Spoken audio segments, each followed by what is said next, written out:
नमस्कार स्टूडेंट्स। अपना मध्यकालीन भारत का इतिहास चल रहा है।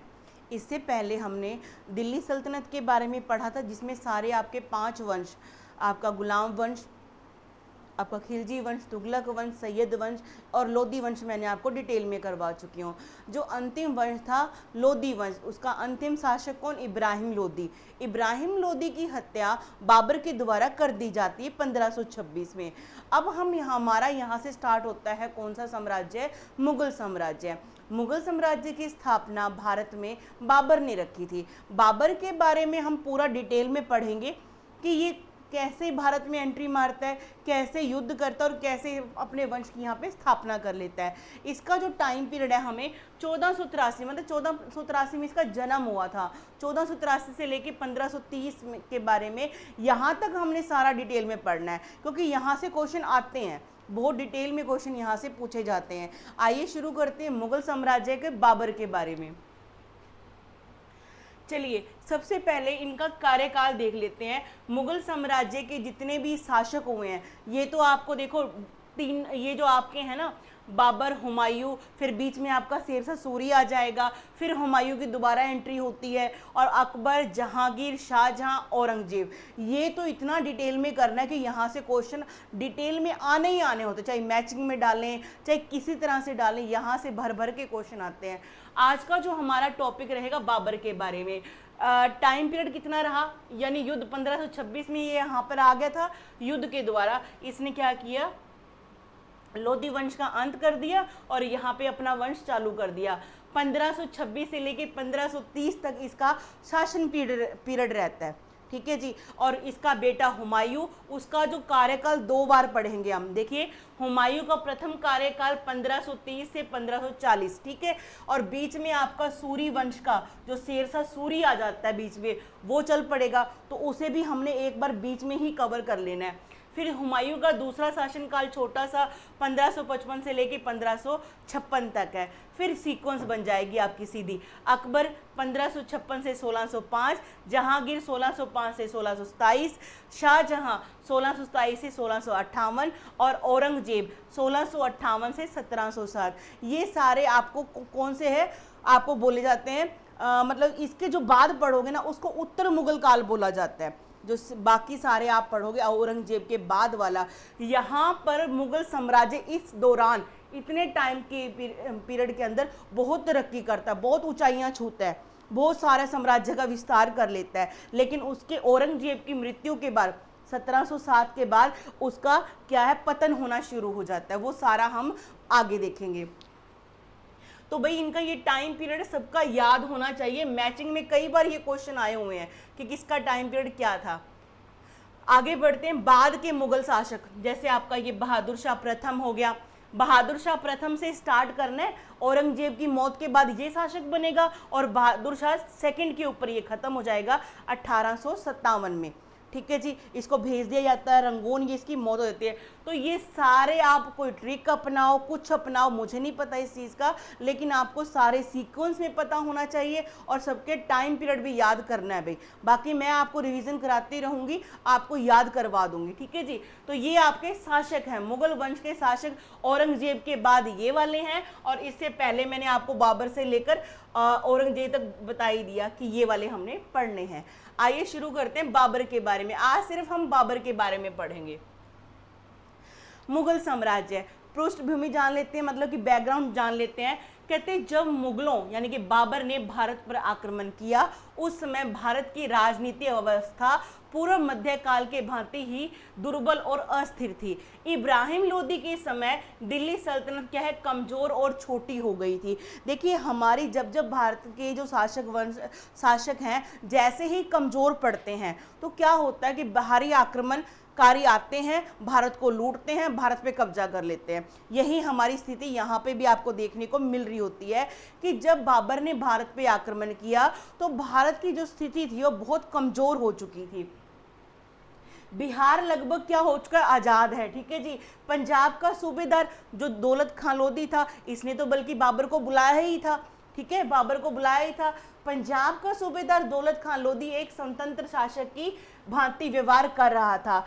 दक्षिण में लगभग सभी राज्यों को उत्तर भारत विशेषकर पश्चिमी रास्ते से आक्रमण की विशेष चिंता नहीं थी। कुल मिलाकर तत्कालीन भारत की राजनीति रूप से अस्थिर था।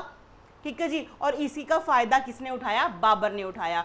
आपको क्वेश्चन आएगा कि भारत पर आक्रमण करने के लिए बाबर को इनविटेशन किसने भेजा? किसने भेजा? दौलत खां लोधी ने। ठीक है जी, और महाराणा सांगा ने भी। देखो दक्षिण भारत के तो वैसे ही छोड़ दो, उनको तो चिंता वैसे ही नहीं थी कि हमारे ऊपर कोई आक्रमण करेगा। ठीक है जी, और अपना बिहार वैसे स्वतंत्र हो गया। पंजाब का सूबेदार चाह रहा था कि मैं स्वतंत्र हो जाऊं, इसको लगता था कि बाबर आएगा, उसको इब्राहिम लोधी को मार के चला जाएगा और मैं शासक बन जाऊंगा। ऐसा लेकिन इसका सपना पूरा नहीं हो पाता। आगे बढ़ते हैं। हाँ जी, पहले तो हम इसका बैकग्राउंड जानते हैं कि ये मुगल जो हम पढ़ने जा रहे हैं, ये मुगल थे कौन, कहाँ से आए, कौन थे, कहाँ के रहने वाले थे, पिता कौन थे, माता कौन था, इनका बैकग्राउंड क्या है, सुन लीजिए ध्यान से। कहते मुगल मंगोल व तुर्की वंश का मिश्रण से उत्पन्न हुए थे। किसके वंश से? मंगोल और तुर्की। इस चीज को आपने ध्यान में रखना है। माता की ओर से ये मंगोल वंशी थे और चंगेज खान से संबंध रखते थे।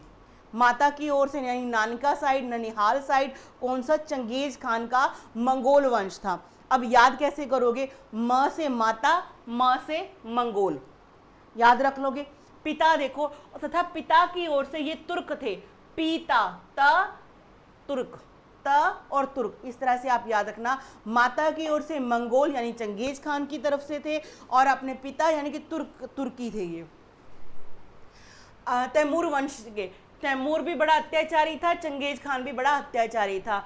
मुगलों ने स्वयं को तैमूर वंशी माना। किसको माना?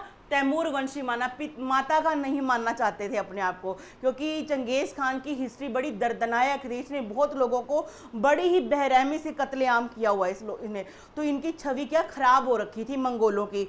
तो जो मुगल थे ना, वो कभी नहीं चाहते थे कि हमारे नाम के साथ हम कभी मतलब मंगोलों को जोड़ें। ठीक है जी, इज्जत नहीं रही ना ऐसे, तो ये अपने आप को तैमूर वंशी कहलाना पसंद करते थे। तैमूर की मृत्यु के बाद मध्य एशिया में अनेक छोटे छोटे राज्यों का उदय हुआ। जैसे ही तैमूर एक बहुत बड़ा शासक था जिसकी हत्या हो गई, उसके बाद क्या होता था? उसकी मौत के बाद सारा साम्राज्य जितना भी उसने जीता था छोटे छोटे टुकड़ों में बंट जाता है। उन्हीं राजवंशों में से एक क्या था? मुगल भी था। जो टुकड़े तैमूर वंश के बाद हुए ना, उसमें से क्या था? एक मुगल भी था। मुगल वंश का संस्थापक बाबर को माना जाता है। इसका वास्तविक नाम जहरुद्दीन मोहम्मद था। आप इसको याद कैसे करोगे? बाबर क्या था? जहरीला बंदा था, इसने यहाँ पे आके जहर घोल दिया। जहरुद्दीन बस याद कराने की ट्रिक है, मेरा कोई पर्सनल नहीं है ऐसे कुछ। तुर्की भाषा में बाबर का अर्थ होता है बाग। क्या होता है? बाग। ठीक है जी, आगे है। अंतः जहरुद्दीन मोहम्मद अपने पराक्रम व निर्भीकता के कारण बाबर कहलाया। बाबर का जन्म 14 फरवरी वैलेंटाइन डे के दिन। आप ऐसे कुछ भी याद करने का सोचा करो भी, हमें याद करना बस, हमें कोई मतलब नहीं है वैसे। तो 14 फरवरी को 1483 ईस्वी को फरगना में के एक छोटे से राज्य में हुआ था, जो कहाँ पर है आज की डेट में? उज्बेकिस्तान। आज की डेट में कहाँ पे है? उज्बेकिस्तान है। तो यहाँ तक किसी को डाउट नहीं रहना चाहिए। माता की ओर से मंगोल चंगेज खान, पिता की ओर से तुर्की यानी कि तैमूर वंशी, अपने आप को तुर्की वंश का कहलाना पसंद करते थे क्योंकि हिस्ट्री खराब थी किसकी? चंगेज खान के, तो नाम नहीं जोड़ना चाहते थे। जन्म कब हुआ? 14 फरवरी 1483 को। कहाँ पे हुआ? फरगना में हुआ। और वास्तविक नाम इसका क्या है? जहरुद्दीन मोहम्मद। और तुर्की भाषा के अंदर बाबर का अर्थ होता है बाघ। ठीक है जी, टाइगर। तो इस तरह से आपने ये सारी बातें याद रखनी है। आगे बढ़े। हाँ जी, एक बार फिर से डिटेल आगे देख लेते हैं। जन्म कहाँ कब जी? 14 फरवरी 1483 में अफगानिस्तान के फरगना प्रांत में, और जो आज कहाँ पे है? उज्बेकिस्तान में है। पूरा नाम जहरुद्दीन मोहम्मद बाबर। पिता का नाम उमर शेख मिर्जा। पिता का नाम उमर शेख मिर्जा, जो चगताई तुर्की थे। चगताई, तुर्क के आगे भी सब कैटेगरी होती है, तो तुर्क तो थे लेकिन उसके अंदर भी कौन सी कैटेगरी? चगताई। कौन सा बोलोगे? चगताई। माता का नाम था कुतलुग निगार, तैमूर वंशी। ठीक है जी, कुतलुग। आगे है बाबर का पिता उमर शेख उमर शेख मिर्जा, ये काट दो यहाँ से, उमर शेख मिर्जा फरगना का एक तुर्क शासक था। ठीक है जी, मान लिया। पिता कहाँ का शासक था? फरगना का शासक था। 1494 ईस्वी में जन्म कब हुआ बाबर का? 1483 में हो गया था। 1494 ईस्वी में बाबर का पिता एक छोटे छज्जे पर खड़ा होकर कबूतर उड़ा रहा था और छज्जा टूट जाने इसकी क्या हो गई? उसकी मौत हो गई। बाबर अपनी दादी एहसान दौलत बैग, इसको अंडरलाइन कर लो, दादी का नाम क्या है? एहसान दौलत बैग। अब इसके पिता की तो हो चुकी है मौत, क्या कर रहा था? छज्जे पे खड़ा होकर कबूतर उड़ा रहा था। ठीक है जी, और क्या हो गया? छज्जा टूट गया, गिर गया, और ये इसका पिताजी कौन? उमर शेख मिर्जा की मौत हो जाती है। अब आगे इसकी दादी ने क्या किया? अपना पोता जो अभी महज कितने साल का? 11 साल का है, उसको क्या कर दिया? फरगना का शासक बना देती है। कौन? इसकी दादी। आगे है, बाबर अपनी दादी एहसान दौलत बेग की सहयोग से 11 वर्ष की आयु में 1494 ईस्वी में क्या बना? फरगना का शासक बना और मिर्जा की उपाधि धारण की। अब इसकी उपाधियां बड़ी आएंगी, कलंदर की उपाधि, इसकी ये मिर्जा की उपाधि। ये आप प्लीज याद रखना कि मिर्जा, इसके पिता की जो उपाधि थी वही इसको मिल गई। समझ में आ गई बात? और इसके पिताजी की मौत कब हो गई? 1494 ईस्वी में, और ये शासक बन गया 11 साल की उम्र में। ठीक है जी, इस चीज को आपने याद में रखना है। आगे बढ़ते हैं। हाँ जी, पहली बार अब फरगना का शासक बन के बैठा है, आराम से बैठ गया। ठीक है जी, दादी एहसान दौलत बेग ने इसको बना दिया। अब इसने क्या किया? 3 साल के बाद 1497 में बाबर ने समरकंद को जीता, समरकंद को जीत लिया, परंतु शीघ्र ही उसने नगर त्याग दिया क्योंकि वहां से पैसा, रसद, लूट का सामान कुछ भी नहीं मिला और वहां पे छोड़ के ये आ गया। जब बाबर फरगना के लिए वापस आ रहा था, देखिए फरगना यहाँ पे है, जब जीतने गया समरकंद को 1497 में। ठीक है जी, जब ये जो जीत लिया, इसने देखा कुछ है तो है नहीं, वापस चलो। जैसे ही वापस आ रहा था तो वापस आके क्या देखता है? जब बाबर फरगना के लिए लौटता है, इससे पहले ही उज्बेकों के, मतलब उज्बेक इसके सौतेले चाचे ताऊ के भाई, उसके सौतेले भाई जहांगीर मिर्जा को फरगना की गद्दी पर बैठा दिया। किसने? उज्बेकों ने।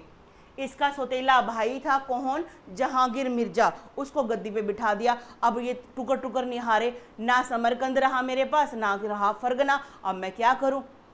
बाबर की हालत होगी बुरी। समझ पा रहे हो? यहाँ तक मुंह उठा के चल दिया समरकंद को जीतने, वहां से कुछ मिला नहीं तो कहता मैं चल यहाँ से चलता हूँ, कम से कम अपना जगह तो बचा लेता। मुंह उठा के वापस जब आया, इतनी देर में पीछे से क्या किया? उज्बेकों ने इसका सौतेला भाई, चाचे ताऊ का लड़का कौन? जहांगीर मिर्जा, उसको क्या बना दिया? शासक बना दिया। किसका? फरगना का। इस प्रकार बाबर समरकंद के साथ अपना राज्य फरगना भी गवा बैठा, किंतु यह जीत केवल 8 महीने ही रही। जो जीत थी ना इसकी, ये कितने टाइम के लिए रहती है? मतलब 8 महीने के लिए रहती है। आगे है कि समरकंद की दूसरी विजय। फिर इसने सोचा 1501 में, पहले 1497 में गया था जीतने समरकंद को, फिर 1501 ईस्वी में बाबर ने समरकंद पे एक बार फिर से विजय प्राप्त की। क्यों की ऐसा? क्योंकि समरकंद के तैमूरी सुल्तान की माँ ने उज्बेक की शिवानी खान से सौदा करके समरकंद किसको दे दिया? सेबानी खान को दे दिया, और सेबानी खान से क्या कर लिया? विवाह कर लिया। इसके जीता किसने था? ये 1497 में बाबर ने जीत लिया। नाम तो उसी का चलेगा, मतलब उससे हाथ धो बैठा। उसके जब वो पीछे से आ रहा तो 8 महीने के बाद वहां पे कब्जा हो गया। किसका? इसका। तैमूरी सुल्तान की माँ ने उज्बेकों की जो शेवानी खान से क्या कर लिया? सौदा कर लिया, और उसको क्या दे दिया? समरकंद दे दिया। ठीक है, और खुद उससे शादी करके बैठ गई आराम से। ठीक है, तो समरकंद की विजय जो पहले उसने की थी ना, वो सिर्फ 8 महीने ही उसका नाम चलता रहा, और 8 महीने के बाद उस पर कब्जा हो गया। किसका? इसका। तो बाबर ने क्या 1501 में फिर से इस पर क्या कर दिया? आक्रमण कर दिया। ठीक है जी, आगे है सर ए पुल का युद्ध। और 1502 ईस्वी में बाबर एवं उज्बेक शासक शेबानी खां के मध्य है। इस युद्ध में उज्बेकों ने तुलगमा पद्धति का प्रयोग करके बाबर को बुरी तरह से हरा दिया। बाद में इस पद्धति का प्रयोग करके बाबर ने पानीपत के युद्ध का इब्राहिम लोदी को भी हराया था। सुनो मेरी बात ध्यान से, यही कहानी है सारी, इसके साथ की है सर ए पुल का युद्ध। इसी के समरकंद की ही जगह है। बात समझ रहे हो? बाबर ने 1501 में आक्रमण किया, एक बार इस पे विजय फिर से हासिल कर ली। कारण बता दिया क्या था, ये कारण था। लेकिन बाद में सरे पुल के युद्ध में फिर से बाबर को हार का सामना करना पड़ा। इस बात को रखोगे ध्यान आप, ठीक है जी। आगे बढ़ते हैं। और यहाँ पे बाबर के खिलाफ पहली बार कौन सी नीति, तुलगमा नीति। फिर ये तुलगमा नीति ही हमारे ऊपर भी अपनाएगा, कहाँ पर, मतलब भारत में आकर इब्राहिम लोदी के खिलाफ। पहले खुद पिट के आया था इस नीति से, और यही नीति फिर इसने हमारे लिए रख ली। चलिए आगे करते हैं। बाबर की काबुल विजय। सबसे पहले आपने बाबर की समरकंद की विजय 1497 देखी, ठीक है जी, आपने इसको देख लिया।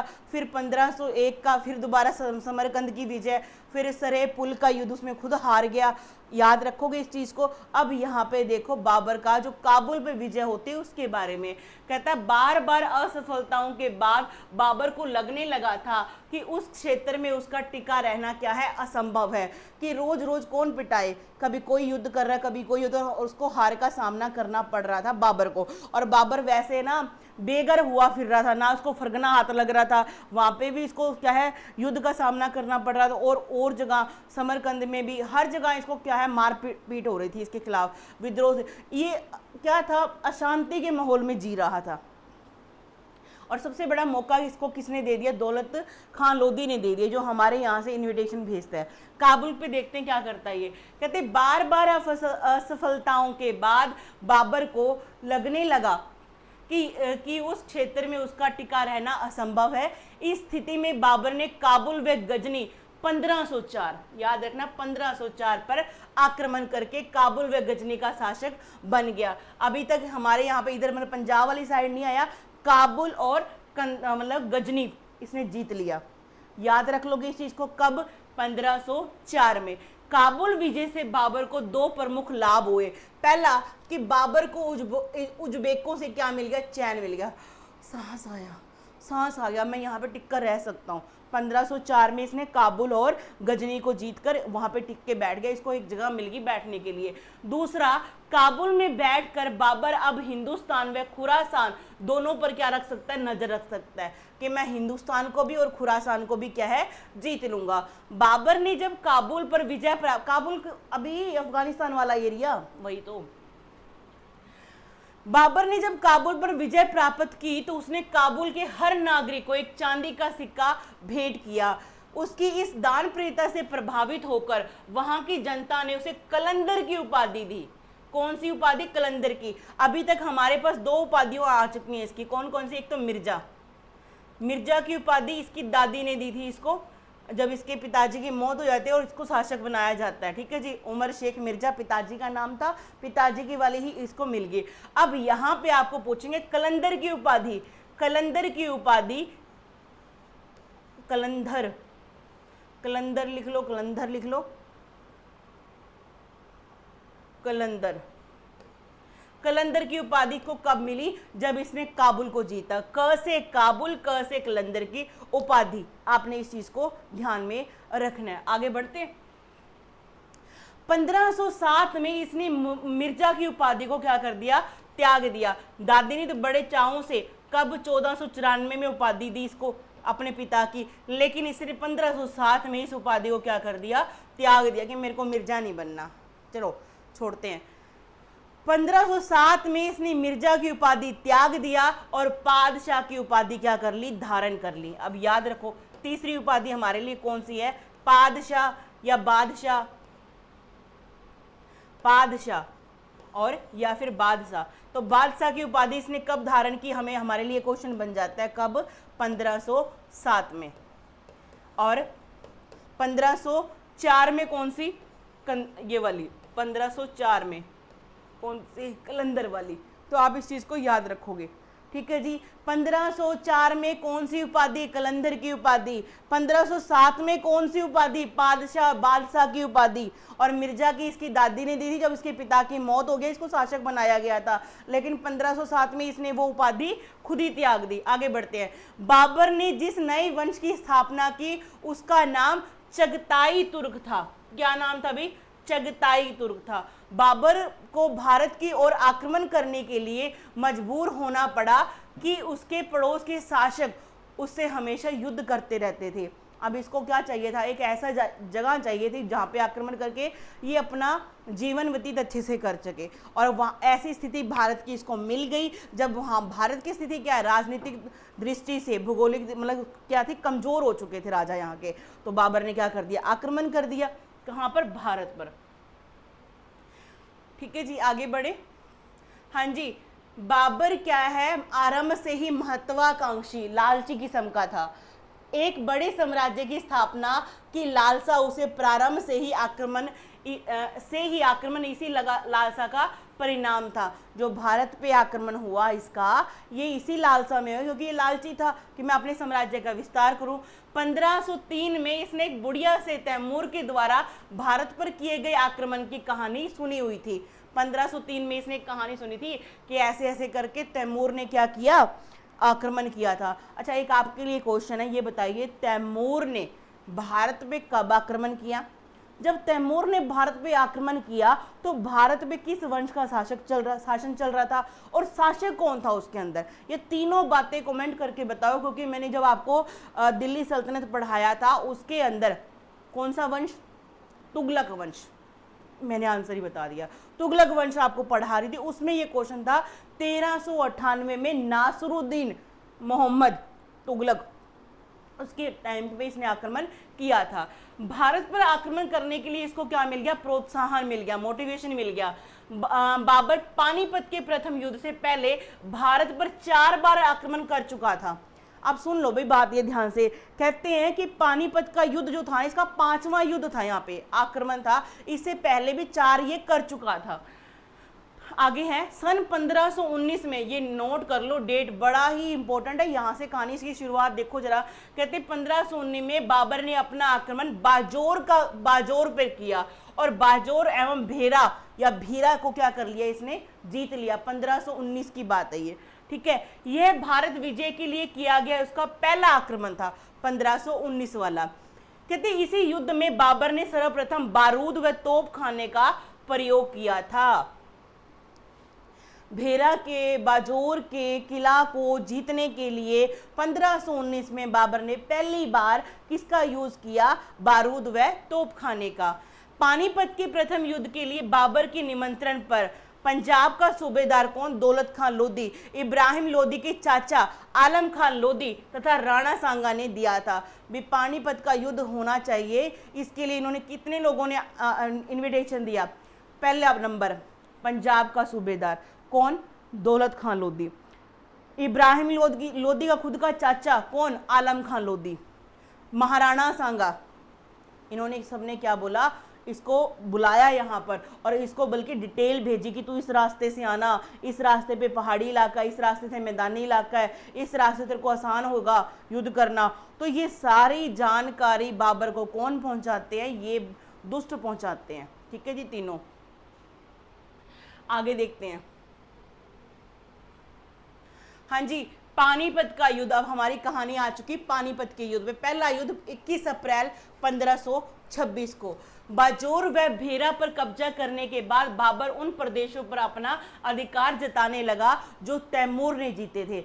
ये कहता था मैं तैमूर का वंशज हूँ, फटाफट से मेरे को वो जगह दो मेरी जो तैमूर ने कभी यहाँ पे जीत के अपने कब्जे में की थी। ठीक है जी। इस क्रम में बाबर ने इब्राहिम लोधी के पास एक दूत भेजकर कहलवाना चाहा कि वह इलाके तैमूर के थे और उन्हें बाबर को वापस कर दिए जाए, परंतु लाहौर का सूबेदार दौलत खान लोधी ने उस दूत को इब्राहिम लोधी के पास नहीं जाने दिया। दौलत खान लोधी ने अपनी आय का हिस्सा इब्राहिम लोधी को नहीं पहुंचाया था। इसी कारण सुल्तान की कार्यवाही के डर से अपने बेटे दिलावर खां को बाबर के पास भेजा और भारत पर आक्रमण करने का न्योता दिया।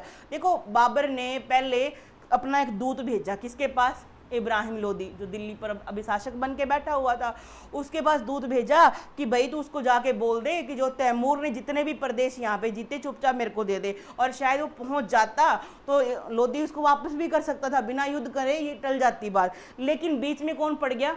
दौलत खां। पंजाब का सूबेदार।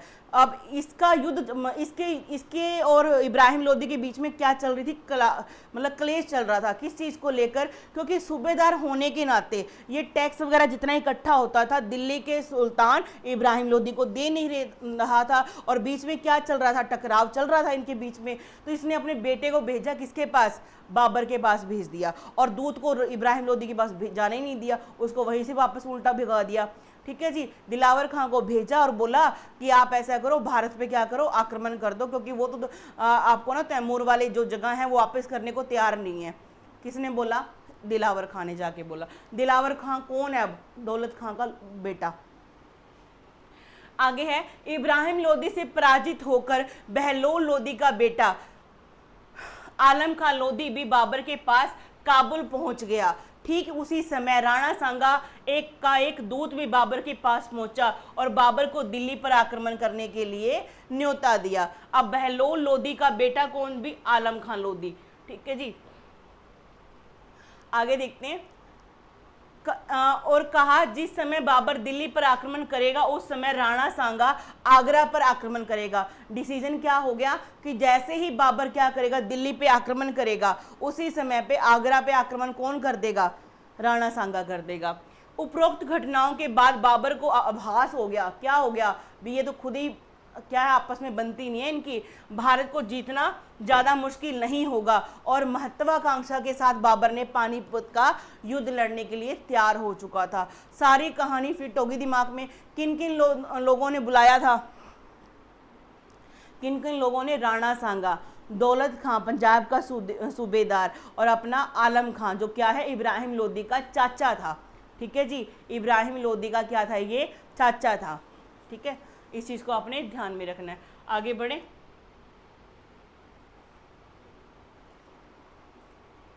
घटनाक्रम देख ले। 1525 में बाबर ने विजय के लिए काबुल से कूच किया। कब, 1525 में। उसके पास लगभग 12,000 सैनिकों की फौज थी। बाबर पहले सियालकोट पहुंचा, सियालकोट पाकिस्तान वाले पंजाब का उस हिस्सा है। बाद में लाहौर पहुंचा। लाहौर को दौलत खां लोदी ने क्या कर लिया, घेर रखा था, परंतु बाबर की फौज को देखकर लोदी खां वहां से क्या हो गया, भाग गया। दौलत खां ने बाबर के सामने क्या कर दिया, आत्मसमर्पण कर दिया। बाबर ने लाहौर पर कब्जा किया, वह आगे बढ़ गया। पंजाब को जीतकर बाबर दिल्ली की ओर बढ़ा। बाबर इस इब्राहिम लोदी की सेना पानीपत के आमने सामने, पानीपत की जगह पर जो अभी हरियाणा की जगह है वहां पे एक दूसरे की ये क्या होती है, आमने सामने होती है। आपको क्वेश्चन पूछेंगे कि मतलब कि पानीपत का युद्ध से पहले बाबर ने हमारा पहले कौन सी जगह जीती थी, पंजाब को जीता था भाई।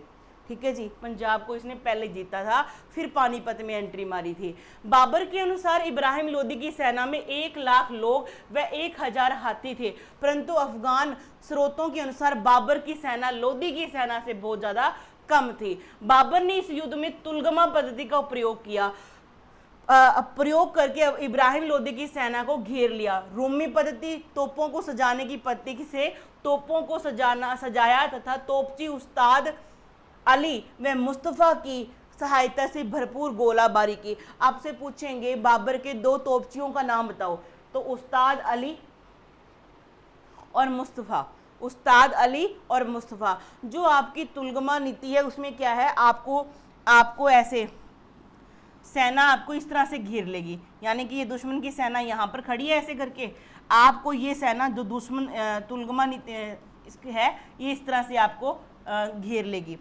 ये आपकी रूमी पद्धति कहलाती है। और दूसरा आपका जो तुलगमा है उसमें क्या होगा, 4 सैनिक, फिर आपकी तोप खड़ी है, फिर बीच में आपके 4 सैनिक, फिर एक तोप खड़ी कर दी, फिर आपके 4 सैनिक और फिर आपकी एक तोप खड़ी कर दी। यानी कि किसी भी हालात में आपको क्या है, यहाँ से बचकर नहीं निकलने दिया जाएगा। इस तरह की पद्धति आपने ये देखा कि उज्बेकों से सीखी थी किसने, बाबर ने, और वही इसने अपने यहाँ पे अपनाई।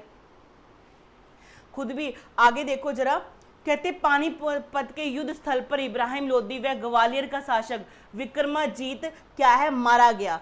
आपने याद रखना। बाप इब्राहिम लोदी की बातें सब जानते हैं कि इब्राहिम लोदी पहला दिल्ली का वो सुल्तान था कि जिसकी हत्या किसी युद्ध में हुई थी। उससे पहले जितने भी मर के दूसरा वंश चालू होता था, अपने ही सेनापति, अपना ही वो इख्तेदार वगैरह उसको मार कर आगे बढ़ रहा था। तो आप इन चीज़ों को ध्यान में रखोगे। पहला दिल्ली सल्तनत का सुल्तान जिसकी मौत युद्ध में हुई थी वो कौन था? इब्राहिम लोदी था। ठीक है जी। और इसके साथ ग्वालियर का शासक विक्रमाजीत भी मारा गया। बाबर ने इस निर्णायक युद्ध में क्या प्राप्त की? विजय हासिल की। आगे बढ़े।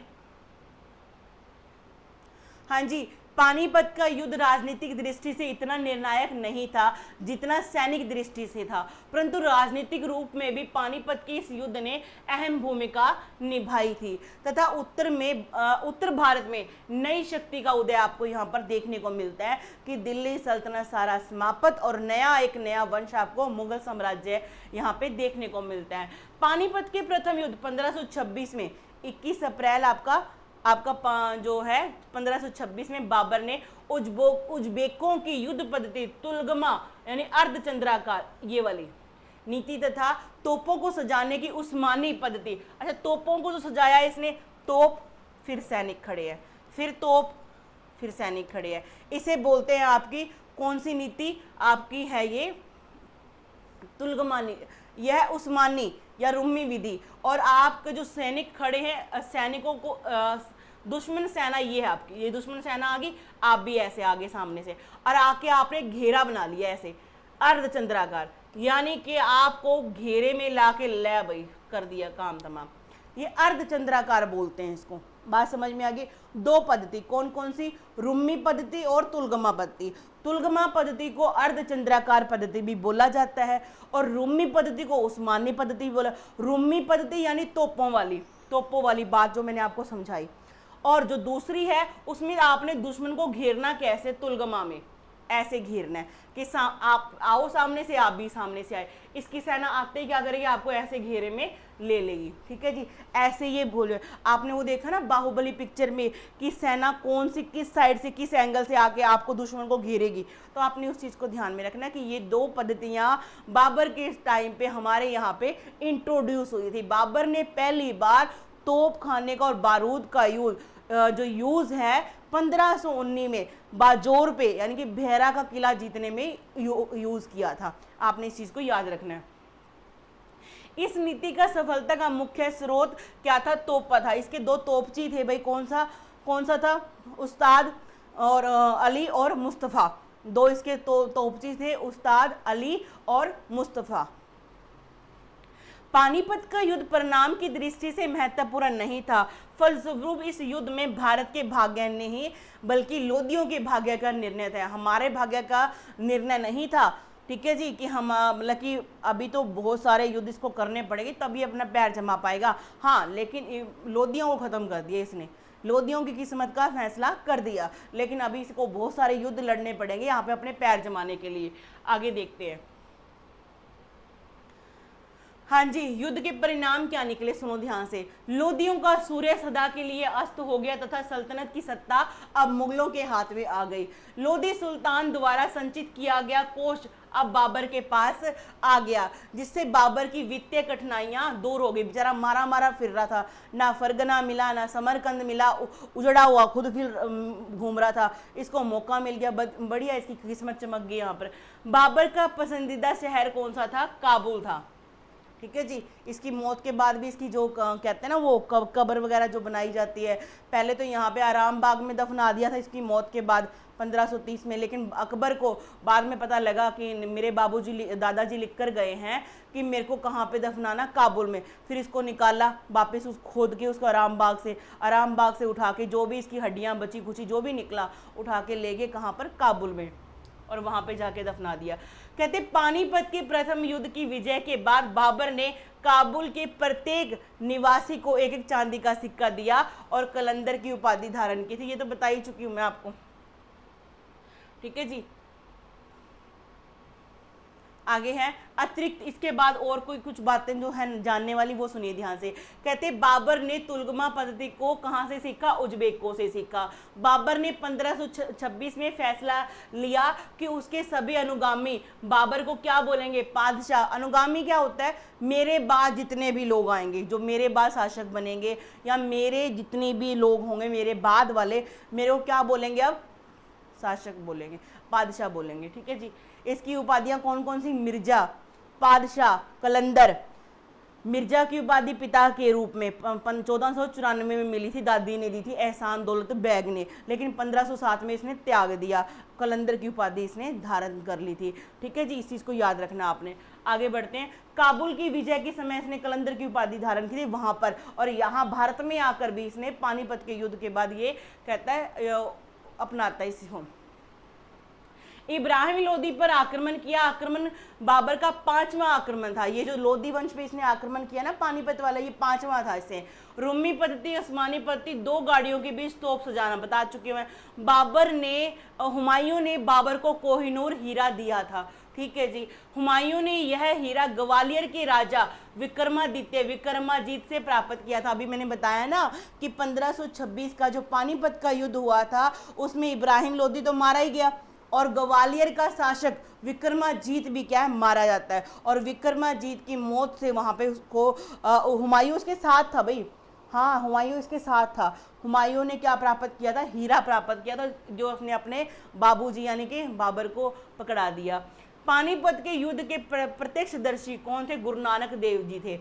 बाबर का जब हमला हुआ था ना, गुरु नानक देव जी जो सिखों के पहले गुरु है, सिख धर्म के संस्थापक हैं, उन्होंने क्या कहा था, तू बाबर नहीं है तू जाबर है, तू जुल्मी है।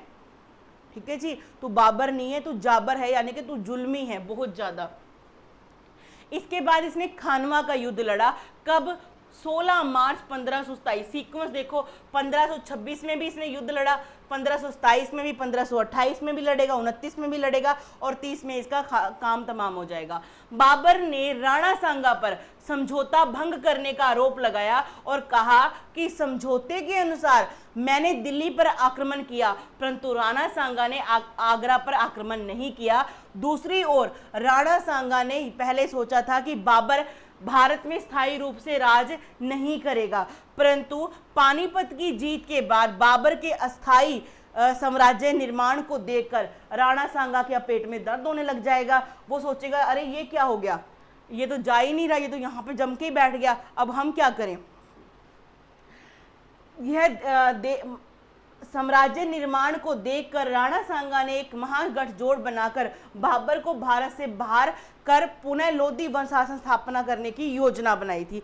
किसने, राणा सांगा ने। ठीक है जी। अब इन दोनों के बीच जो खानवा युद्ध का कारण पता लग चुका है आपको, क्या कारण था। पहला तो इसने, बाबर ने बोला कि हमारे बीच में क्या समझौता हुआ था कि मैं दिल्ली पे आक्रमण करूंगा तो तू आगरा पे करना, तूने क्यों नहीं किया। उधर से राणा सांगा सोच रहा था अरे ये तो युद्ध करके यहाँ पे बैठ गया, जा क्यों नहीं रहा, क्योंकि सपना तो ये ले रहा था कि मैं बाबर के जाने के बाद मैं कब्जा कर लूंगा। अब ये दोनों बातें क्या होगी, इसके युद्ध का कारण बन जाती है और खानवा का युद्ध हो जाता है। किस किस के बीच में, राणा सांगा और बाबर के बीच में। आइए देखते हैं। हाँ जी, घटनाक्रम क्या होता है, कहते 16 मार्च 1527 ईस्वी में खानवा नामक स्थान पर बाबर व राणा सांगा के मध्य युद्ध हुआ। यह स्थान फतेहपुर सीकरी से कहां पर है, 10 मील की दूरी पर है। ठीक है जी। शामिल पक्ष से एक तरफ बाबर की सेना, दूसरी तरफ राणा सांगा एवं गठबंधन में लगभग सभी राजपूत राजा, मालवा का मेदनी राय, महमूद लोदी, हसन खां मेवाती, आलम खां लोदी, ये गठबंधन एक साइड था। और गठबंधन में कौन कौन लोग थे ये आप याद कर लो भाई, आपको पता होना चाहिए कौन कौन। मालवा का मेदनी राय, महमूद लोदी, हसन खां मेवाती और आपका आलम खां लोदी। बाबर की सेना में 40,000 सैनिक थे, जबकि राणा सांगा गठबंधन के पास 80,000 सैनिक थे। बाबर ने इस युद्ध में सैनिक मनोबल बढ़ाने के लिए जिहाद का नारा दिया और मुसलमानों पर लगने वाला तमगा नामक जो कर था उसे क्या कर दिया, समाप्त कर दिया। आपसे पूछेंगे, अब आप देखो सेना समझो, बाबर के पास सेना कितनी है, कितनी सेना है उसके पास, सिर्फ 40,000। राणा सांगा ने गठबंधन करके आया है, बहुत सारे राजाओं को साथ लेकर आया है, सबकी सेना मिलाकर कितने, 80,000, डबल हो गया ये तो।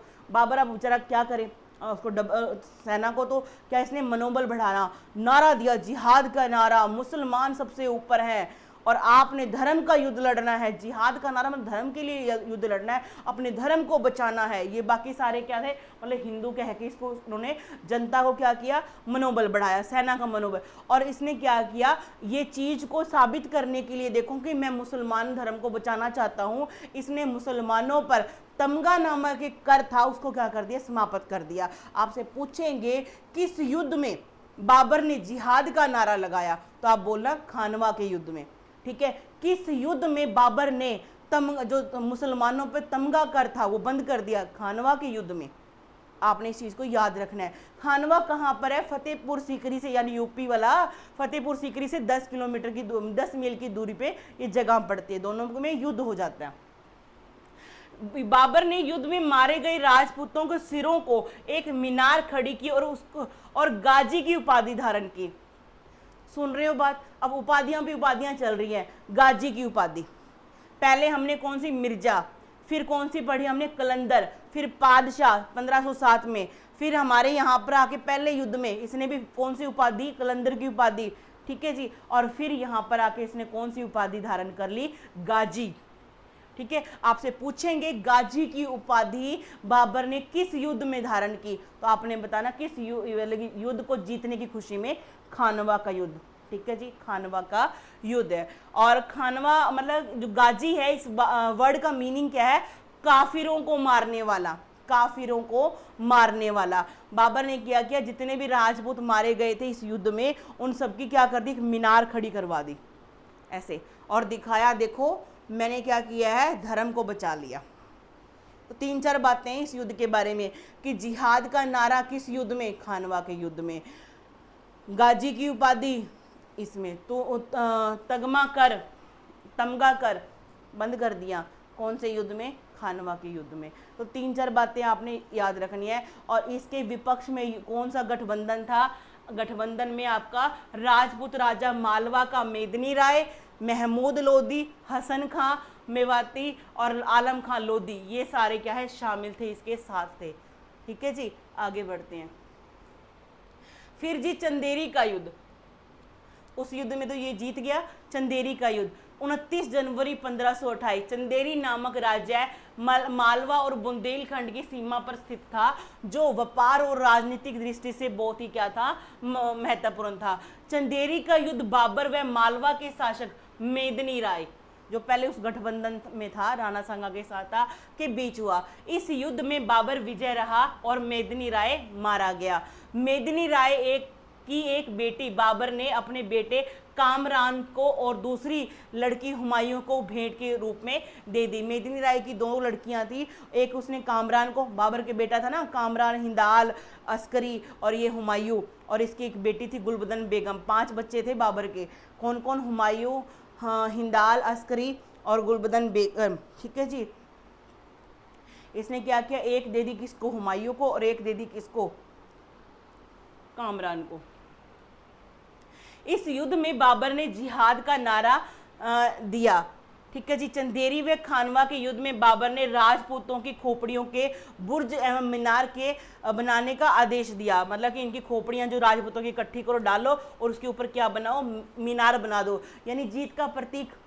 और दोनों युद्ध में ही, यहाँ पर भी इसने क्या किया, जिहाद का नारा लगाया। उसमें याद करना कि पहली बार जिहाद का नारा कब लगाया था, ठीक है जी, खानवा के युद्ध में, यानी कि 1527 में लगाया था। आगे देखते हैं। अब याद रखना कि जो आपका ये चंदेरी का युद्ध है किसके बीच में हुआ था, मालवा के शासक मेदिनी राय के बीच में, मालवा का शासक मेदिनी राय के बीच में। और मेदिनी राय मारा गया, उसकी 2 लड़कियां एक थी, उसमें से एक किसको दे दी, कामरान को, अपने बेटे दूसरा, और हुमायूं को दे दी, ठीक है जी। फिर है जी घाघरा का युद्ध, कब, 5 और 6 मई 1529 में। पृष्ठभूमि क्या है, अफगान एक बार फिर से एकत्र होकर कन्नौज तक बढ़ आए, ठीक है जी। अफगानों ने महमूद लोदी को पूरब में बुला लिया था। महमूद लोदी ठीक है जी। इसको कहाँ बुला लिया, पूरब में बुला लिया। ये राणा सांगा के गठबंधन में था, कौन, आपका महमूद लोदी, याद रखना इसको। इसको और अफगानों ने क्या किया, इसको बुला लिया कि हमारे इधर अफगान में बंगाल में, और बिहार उनके अधिकार में पहले से था। बंगाल का शासक नुसरत शाह भी उनकी सहायता कर रहा था। बाबर बंगाल की राजनीति में हस्तक्षेप नहीं करना चाहता था, इसलिए उसने बंगाल के अफगान शासक नुसरत शाह को अफगानों की सहायता ना करने को कहा, परंतु कोई परिणाम नहीं निकला। उसने समझाया बड़ा बाबर ने कि नुसरत शाह मेरी बात सुन ले, तू अफगानों को इतना शय मत दे, क्योंकि अफगान उसके एंटी थे, किसके, बाबर के, ठीक है। और अफगानों को क्या, नुसरत शाह क्या कर रहा था, सपोर्ट कर रहा था कि तुम बाबर से झगड़ा करो, युद्ध करो, मैं तुम्हारे साथ हूँ, ठीक है जी। और आपका ये जो महमूद लोदी, इसको बुला लिया वहां पर बंगाल में। आगे क्या कहते हैं कि घाघरा का युद्ध बाबर व अफगानों के बीच बिहार में घाघरा नदी के तट पर लड़ा गया था। अब लोकेशन भी तो पता होना चाहिए आपको, कहां पर, बिहार में नदी है ना जो घाघरा, उसके तट पर लड़ा गया था। इसमें बाबर की क्या हो गई, विजय हो गई। आपसे क्वेश्चन पूछेंगे तो आप बताना कि अफगानों के और बाबर के बीच में हुआ था कौन सा युद्ध, घाघरा का युद्ध, ठीक है जी। बिहार में घाघरा नदी के तट पर है ये।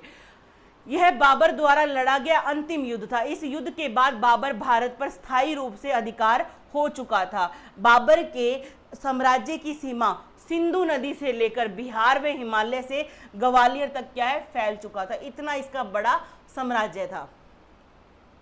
बाबर की मौत सुन लो भाई, कहाँ से, 1483 में 14 फरवरी को इसका जन्म होता है। फरगना में कहाँ से कहाँ तक इसकी स्टोरी है सारी। कहते बाबर की मृत्यु 26 दिसंबर 1530 को आगरा में हो गई।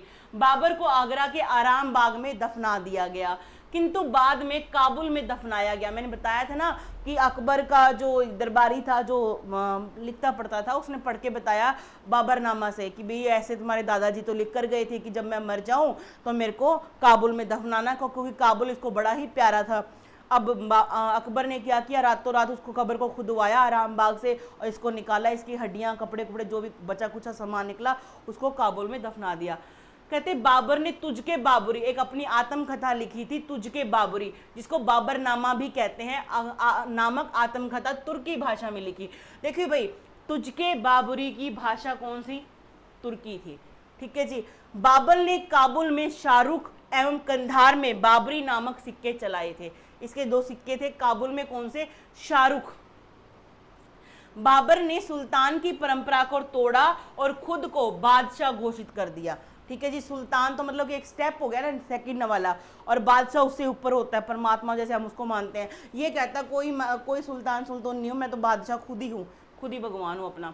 आगे है, बाबर ने सुल्तान की परंपरा को तोड़ा व खुद को बादशाह घोषित किया। बाबर ने नापने के लिए गज ए बाबरी नामक माप का प्रयोग किया। एक आप बताओ, गज ए सिकंदरी किसने बनाया था, किस वंश का था, गज ए सिकंदरी, ठीक है जी, सिकंदर लोदी वंश का।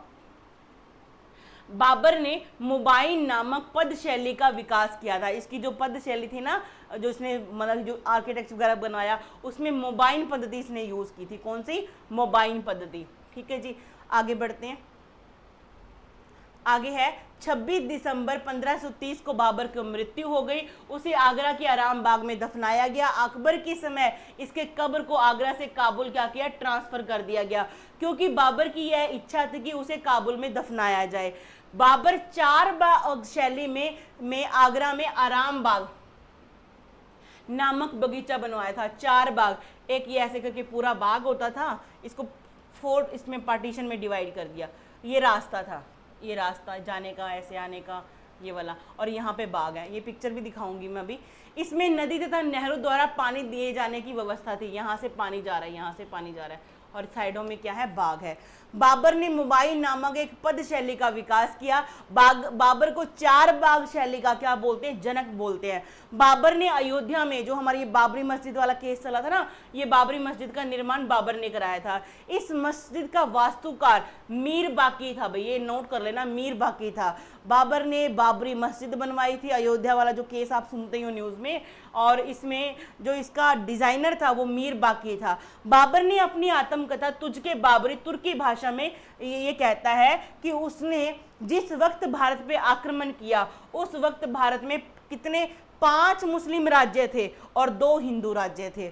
मुस्लिम राज्य में दिल्ली, मालवा, गुजरात, बहमनी और बंगाल था। इन पांचों में बंगाल, बहमनी, गुजरात, मालवा, दिल्ली, यहां पर क्या है, मुस्लिम राज्य था। हिंदू राज्य में सिर्फ मेवाड़, राणा सांगा वाला आ गया और विजयनगर आपका, जिसमें मैंने आपको 4 वंश पढ़ाए थे ना, सुलुव है, तुलुव है, अरिवाड़ू वंश है, ये सारा यहाँ पे था। ठीक है, ये 2 हिंदू थे, बाकी क्या है, पांचों के पांचों क्या थे, मुस्लिम साम्राज्य थे। ठीक है जी, आगे बढ़ते हैं।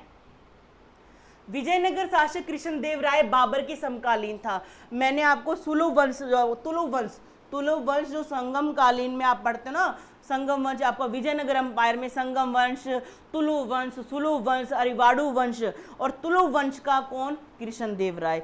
ये बाबर का क्या था, समकालीन था, मतलब कि नीचे विजयनगर में उसका चल रहा था शासन कृष्णदेव राय का, ऊपर बाबर का था, तो मतलब कि समकालीन, एक ही समय पर 2 शासक ऊपर नीचे।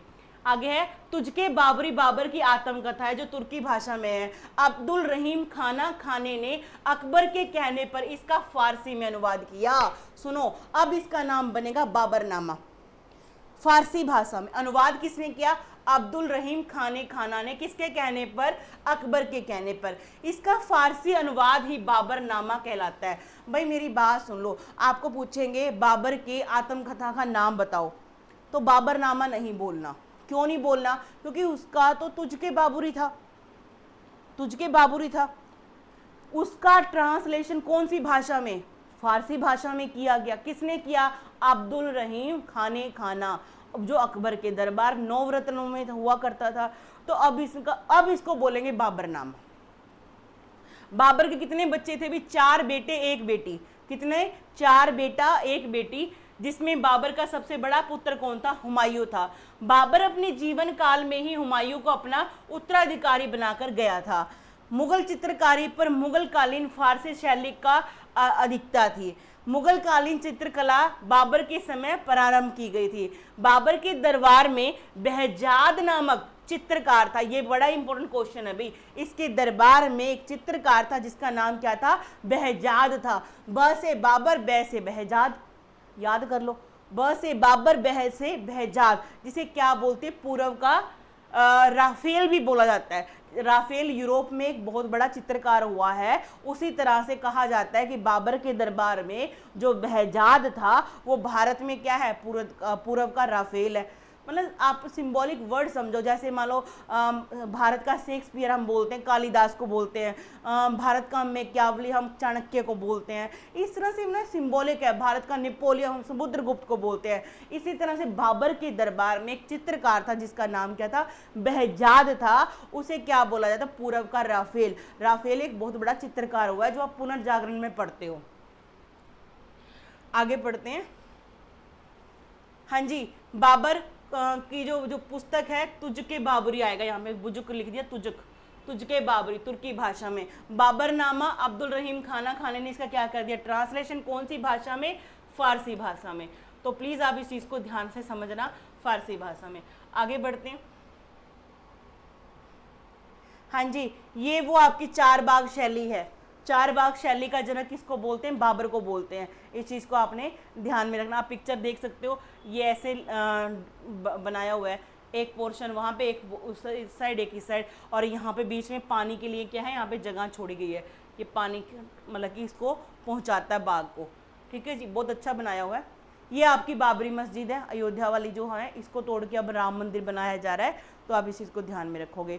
तो आज के लिए बस इतना ही। अपना जो बाबर है वो कंप्लीट हो चुका है। इसके बाद हम बाबर के बाद हुमायूं पढ़ेंगे। ठीक है जी, आज के लिए इतना ही। धन्यवाद।